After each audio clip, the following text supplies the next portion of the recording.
home church did nothing to change that perception in my mind. At Yale Divinity School, my student internships began working in a church and then drifted away from the church to campus ministry, to a placement in a non-profit community housing development corporation, and to teaching English at a community college. When I graduated from Divinity School, I discovered that no one was really hiring anyone for the kind of free-spirited street ministry I envisioned. So I accepted the call of the First Congregational Church in New Milford, Connecticut, to be an associate pastor, primarily for youth, and I loved it. That church let me preach, it let me show slides on the wall, play my guitar. It also let Sandy choreograph liturgical dance.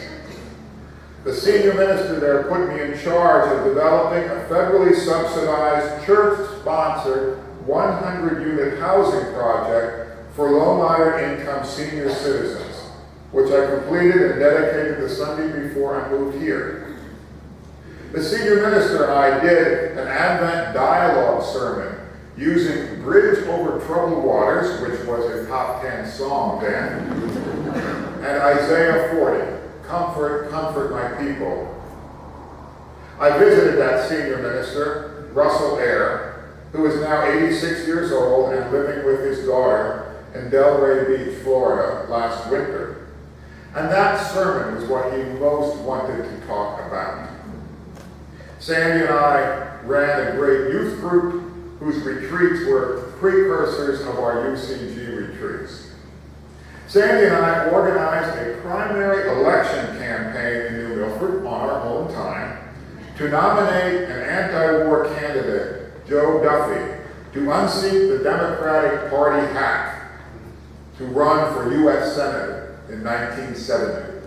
And we won in New Milford, and Duffy won the state nomination. And I was loving social action and ministry. In 1973, the search committee of the United Church of Gainesville asked the Connecticut Conference of the United Church of Christ if they had any ministers up there who sort of marched to the beat of a different drummer. Somehow my name popped up. And the UCG search committee, largely in the person of Catherine Berg and I, began a conversation that ultimately brought us here. But I digress. The crossroads at which I now stand is that from high school to the end of Divinity School, I wondered whether I could do ministry. And since then until today, I have thought unceasingly about how to do ministry. I have kept a personal life, I have made friends, I have laid down my church worries and concerns on my days off and my vacations. And yet it is also true that whenever I read a book, watch a movie, listen to the news, or even get a haircut, I think about how this relates to ministry and UCG. And now a new road is crossing the path of always thinking about ministry. While I will still be a person of faith, and while I will still be committed to an inward spiritual journey of reflection and contemplation, and an outward journey of care for others and commitment to peace and justice, it won't be as a minister of the church. And that's just weird. So so you know how deeply embedded ministry is in my life, the idea for this sermon came to me one afternoon about a month ago when I was taking Sandy's 93-year-old mother, Evelyn, to the dentist. And as I waited for her to finish her dental exam, I started jotting down notes for this sermon on a yellow pad. And that's when it struck me that all the really good love songs are also songs of faith. When I think of falling in love as a teenager and finding faith, they are both so similar.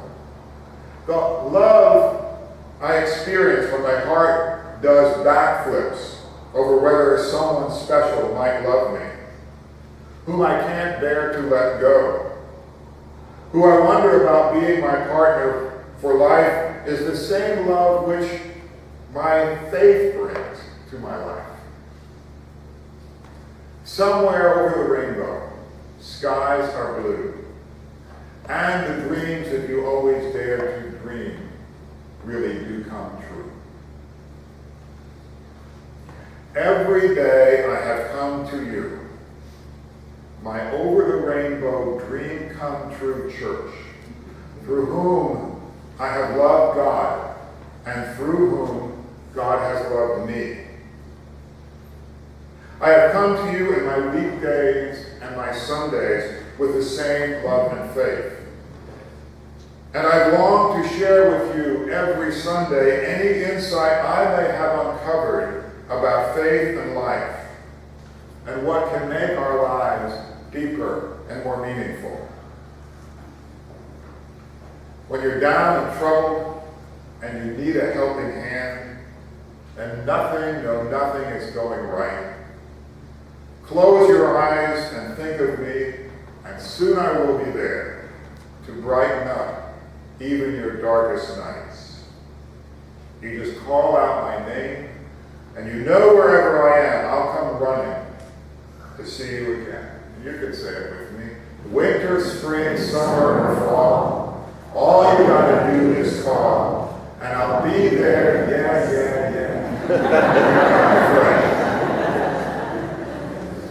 That's what we've got here. You, God, me.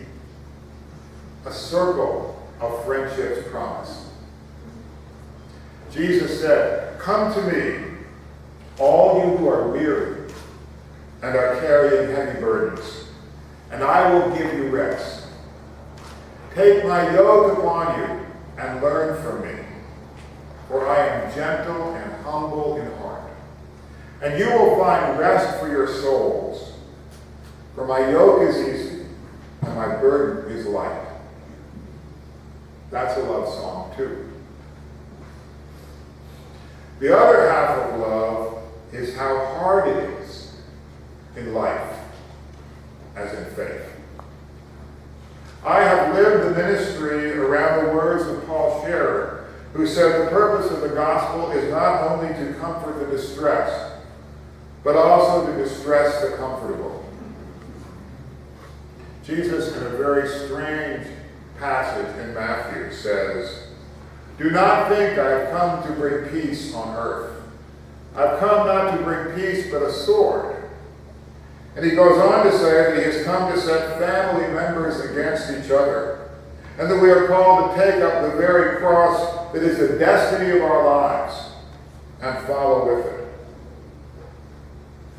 Every new call to justice, whether it was to stand for people of color or for people of differing sexual orientations, or the rights of women to choose, or against war, or against the death penalty, has been a call of faith which has distressed me before it has brought me any comfort.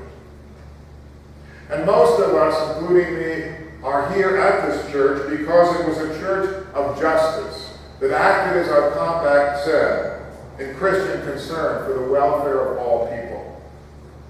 We have come here not only to distress the comfortable people around us, but to have our own comfort level challenged and make us aware of the call, as the prophet says, to do justice and to love kindness, and today to turn in your pledge cards.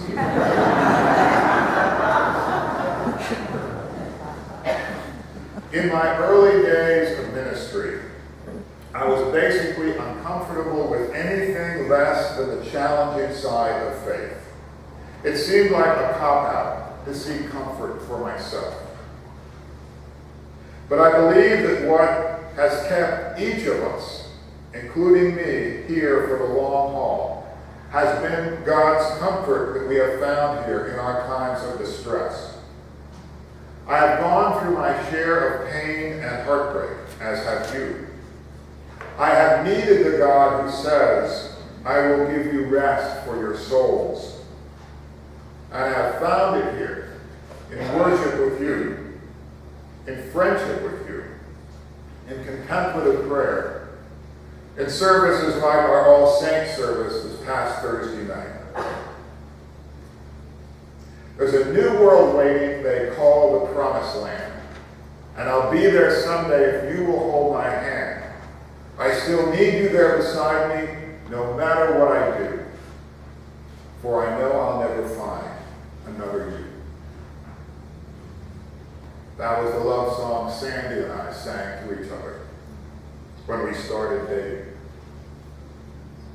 It's a song for you and me as a church. So what do I do when I know I will never find another you?